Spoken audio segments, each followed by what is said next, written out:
अस्सलाम वालेकुम नाज़रीन, SS न्यूज़ सगत मां यहाँ हिरा अब्बासी सब खा पिरा हलंदासी हेडलाइंस की तरफ। योम पाकिस्तान के मौके ते ऐवान सदर में सिविल एजाज़ ॾियण जी तकरीब। ज़िंदगी के मुख़्तलिफ़ शोबन में गैर मामूली कारकर्दगी जो मुज़ाहिरो कंदड़ शहरन के अवार्ड ॾिना विया। कराची समेत सिंध के मुख़्तलिफ़ शहरन में वक़्फ़े सां वसकारे जो सिलसिलो जारी है। मुख़्तलिफ़ इलाइक़नि में बरसात बाद मौसम थधड़ी थी वई।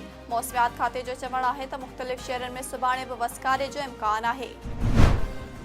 मशहूर अदाकार मुस्तफ़ा कुरैशी चयो आहे त सिंधी आहियां, सिंध में रहण ऐं दफ़न थियण जी ख़्वाहिश है।